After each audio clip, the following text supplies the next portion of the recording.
मैं एम अली आप सभी का Haidari study point YouTube channel पे खैर मकदम करता हूँ। उत्तर प्रदेश टीजीटी सन 2016 उर्दू के क्वेश्चन पेपर को हम लोग हल कर रहे हैं। इससे रिलेटेड 3 वीडियोज़ अपलोड कर दी जा चुकी हैं। अगर आप लोगों ने हमारी वो वीडियोज़ नहीं देखी हैं तो डिस्क्रिप्शन में लिंक होगा, उसकी मदद से ज़रूर देखिए। आज हम लोग चौथे पार्ट को डिस्कस करेंगे, जिसका पहला सवाल ये है। क्या है पहला सवाल कि मीर और खान आरजू में क्या रिश्तेदारी थी। मीर तकी मीर और खान आरजू दोनों मामू और भांजे थे, इसलिए सी वाला ऑप्शन सही है। अगला सवाल है कि तुम मेरे पास होते हो गोया जब कोई दूसरा नहीं होता। ये किस शायर का शेर है। तो दोस्तों ये जो शेर है वो मोमिन खां मोमिन का है। इसी शेर के लिए गालिब ने ये कहा था कि ये शेर इतना प्यारा है कि इसके लिए मैं अपना पूरा दीवान लुटा सकता हूँ। तो आप अंदाज़ा लगा सकते हैं ये शेर कितना अच्छा गालिब को लगा था। अगला सवाल कि दबीरुल मुल्क किसका खिताब है। मीर का है, मोमिन का है, गालिब का या फिर सौदा का है। तो दबीरुल मुल्क जो खिताब है मिर्ज़ा असदुल्ला खां गालिब का है। अगला सवाल कि किस रिसाले के ज़रिए नई उर्दू नस्र की बुनियाद पड़ी। तो तहज़ीबुल अखलाक जो कि सर सैयद अहमद ख़ां के ज़रिए निकाला जाता था, इस रिसाले के ज़रिए नई उर्दू नस्र की बुनियाद पड़ी थी। एक सवाल मैं यहाँ से आपको करना चाहता हूँ कि आप लोग सवाल का जवाब कमेंट बॉक्स में ये दीजिए कि वो कौन सा मुसन्निफ़ है जिसे जदीद उर्दू नस्र का मेमार कहा जाता है। कमेंट में आंसर करिए। अगला सवाल आपके सामने, मौलाना अबुल कलाम आज़ाद ने जेल में जो ख़त लिखे थे वो किस नाम से शाये हुए। तो क्या उसको गुबार ख़ातिर के नाम से शाये किया गया, तज़किरा, ख़ुतूत आज़ाद या फिर मकातिब आज़ाद। तो जेल में जो ख़ुतूत लिखे थे मौलाना आज़ाद ने उनको गुबार ख़ातिर के नाम से शाये किया गया। अगला सवाल आपके सामने है कि फैज़ अहमद फैज़ किस शहर में पैदा हुए थे। तो ये पैदा हुए थे सियालकोट में। पतझड़ की आवाज़ किसके अफसानों का मजमुआ है। तो ये अफसानवी मजमुआ है पतझड़ की आवाज़ कुरतुलैन हैदर का।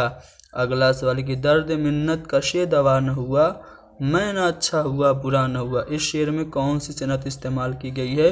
तो दोस्तों इसमें सनत तज़ाद इस्तेमाल की गई है। सनत तज़ाद क्या होता है, जब एक ही शेर में दो अपोजिट चीज़ों को इकट्ठा कर दिया जाता है तो वहाँ पे सनत तज़ाद होती है। जैसे अच्छा हुआ बुरा न हुआ, तो ये दोनों अपोजिट, अच्छा और बुरा दोनों अपोजिट हैं, इसलिए आप कह सकते हैं कि इसमें सनत तज़ाद है। सनत तज़ाद के लिए एक और शेर मुलाहिज़ा हो कि उसे क्या फ़िक्र सज़ा व जज़ा की, सज़ा जज़ा दोनों अपोजिट।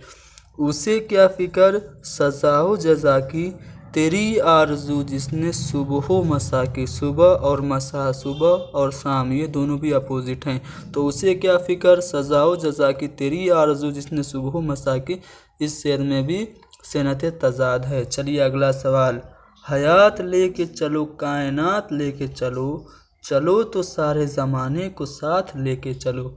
ये किस तरक्की पसंद शायर का शेर है। तो ये मखदूम मुहिउद्दीन का शेर है कि हयात लेके चलो कायनात लेके चलो। चलिए अगला सवाल, अगर तनासुक का कायल होता, अगर मैं तनासुक का कायल होता तो ज़रूर कहता कि गालिब की रूह को अदम में भी चैन न मिला तो मोहम्मद इकबाल के नाम से दोबारा जसद खाकी में जलवा अफरोज़ हुई। अल्लामा इकबाल के मुतालिक ये किसका ख्याल है। अल्लामा शिबली का, मौलवी अब्दुल हक का, शेख अब्दुल कादिर का या फिर जगन्नाथ का। तो ये जो कौल है कि मोहम्मद इकबाल के नाम से दोबारा जो गालिब हैं उन्होंने जन्म लिया, ये शेख अब्दुल कादिर जान का कौल है। आगे बढ़ते हैं अगले सवाल की तरफ। अगला सवाल ये कि किसने कहा कि हिंदुस्तान की इल्हामी किताबें दो हैं, एक वेद मुक़द्दस और दूसरी दीवान गालिब। अब ये जो कौल है किसका है, अब्दुर्रहमान बिजनूरी का। अब्दुर्रहमान बिजनूरी दो इल्हामी किताबें हिंदुस्तान की, एक वेद को मानते हैं, दूसरी दीवान गालिब को। अगला सवाल कि अफसानों का मजमुआ अंगारे में कितने मुसन्निफ़ीन के अफसाने शामिल हैं। तो 4 मुसन्निफ़ीन हैं जिनके अफसाने अंगारे में शामिल हैं। सबसे ज़्यादा सज्जाद ज़हीर के 5 अफसाने, रशीद जहाँ के 1 अफसाने, अहमद अली के 2 अफसाने और महमूद ज़फ़र के 1 अफसाना ये शामिल है। यानी कि सज्जाद ज़हीर, रशीद, अहमद अली और महमूद ज़फ़र ये 4 लोग हैं, 4 मुसन्निफ़ीन हैं जिनके अफसाने शामिल हैं अंगारे में। तो इसलिए पहला वाला ऑप्शन सही है। हल्क़े अरबाब ज़ौक़ की बुनियाद किस सन में पड़ी? 1839 में इसकी बुनियाद पड़ी थी हल्क़े अरबाब ज़ौक़ की। अगला सवाल ये की दास्तान बागो बहार में शहंशाह का नाम क्या है? तो बागो बहार के बारे में सबको पता है, फोर्ट विलियम कॉलेज के ज़ेरे साया लिखी गई। इसने लिखी मीर अमन ने लिखी। किसकी फरमाइश पर लिखी? जॉन गिलक्रिस्ट की फरमाइश पे। किस किताब का तर्जुमा थी? तो मिर्ज़ा अता हुसैन की 9 तर्ज़े मुरस्सा जो कि फ़ारसी ज़बान में थी उसका तर्जुमा थी। तो इसलिए आप कह सकते हैं कि बागो बहार जो है ये फोर्ट विलियम के ज़ेरे साया लिखी गई। इसमें शहंशाह का जो नाम था वो आज़ाद बख्त था। चलिए दास्तान फसाने अजायब कहाँ लिखी गई? तो यहाँ पे जो ऑप्शन है फैज़ाबाद है, इलाहाबाद है, लखनऊ है और दिल्ली है। इनमें से कोई सही नहीं है। सही जवाब आपका कानपुर होगा। ठीक है। अगला सवाल कि मसूद हुसैन खान ने अफजल की बकट कहानी को डैश का पहला अदबी व लिसानी नक्श का है। किसका अदबी और लिसानी नक्श कहा है अफजल की बकट कहानी को? तो जदीद उर्दू का पहला अदबी और लिसानी नक्श अफजल की बकट कहानी को मसूद हुसैन खान ने कहा।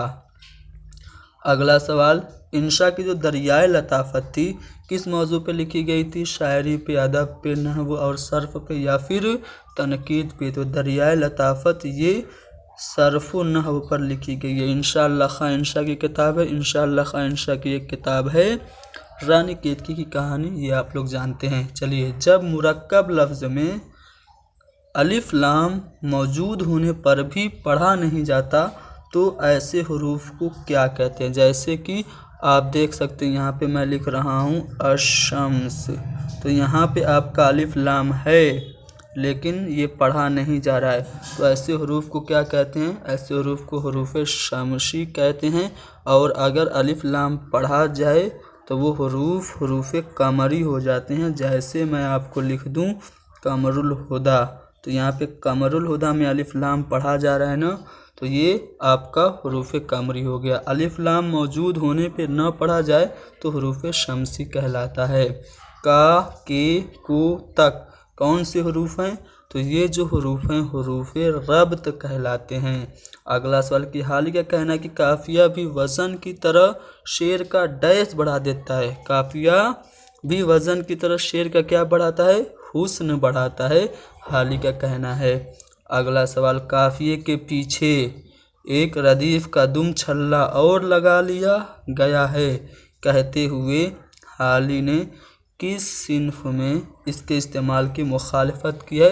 तो गज़ल में आप काफिए के इस्तेमाल की मज़म्मत की गई है, ठीक है, हाली के ज़रिए। ठीक है, तो गज़ल में इसके इस्तेमाल की मुखालफत की गई है, इसलिए आपका सी वाला ऑप्शन सही हो गया।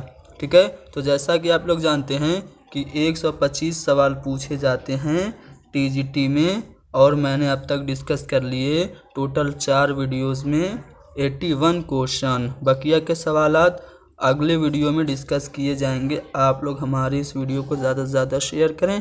हैदरी स्टडी पॉइंट को ज़रूर सब्सक्राइब करें।